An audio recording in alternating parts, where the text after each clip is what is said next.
வராங்க எல்லாம் ஜிபேல வாங்கிக்கிறாங்க. பெரிய பெரிய கடைக்கு தான் போகிறாங்க. யாராவது ஒருத்தர் பாவம் பண்ணி பார்த்து வாங்கினா தான் உண்டு.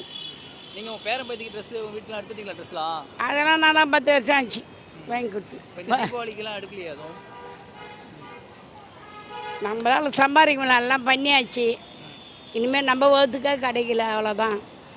இந்நேரம் மட்டும் எவ்வளோ இருக்குது? இந்த பெரிய கடை இது 40,000 சருக்கு. இந்நேரம் மட்டும் எவ்வளோ இருக்குது? 200 கடை வச்சுக்குது. என்ன பண்ணுறது? வாங்க மாட்டாங்க மக்கள்லாம்.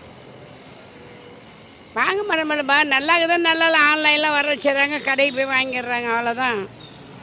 கேட்டாக்கா அங்கே வாங்கிட்டு இங்கே வாங்கிட்டு கேட்டாங்க. நீங்கள் இப்போ இங்கே எத்தனை வருஷமாக கடை போட்டுட்ருக்கீங்க? இங்கே வியாபாரங்கள் எப்படி இருக்குது? இப்போலாம் உங்கள் கடைக்கு எதுக்கு நிறைய சின்ன சின்ன கடைகள்லாம் இருக்குது, அங்கெல்லாம் வியாபாரங்கள் எப்படின்னா இருக்குது? இது திறந்து 2 மாதம் ஆகுது. திறந்து எங்களுக்கு வியாபாரம் கொஞ்சம் பரவாயில்ல.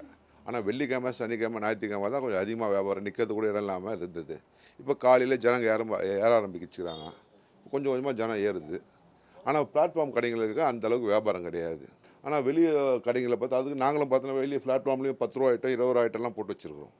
ஆனால் சிறு தொண்டை வேலை செய்கிறவங்களாம் இருப்பாங்க இல்லையா, அவங்கெல்லாம் பார்த்தோன்னா 10 ரூபா ஐட்டம், 20 ரூபா ஐட்டம்லாம் வந்து வெளியே வச்சுருக்கிறோம். அங்கே அப்பயே வாங்கிட்டு அங்கேயே பேமெண்ட் கொடுத்துட்டு உள்ளே லேப்டாப்பில் பில் போட்டு அமுச்சு விட்ருவோம். இப்படி தான் நடக்குது.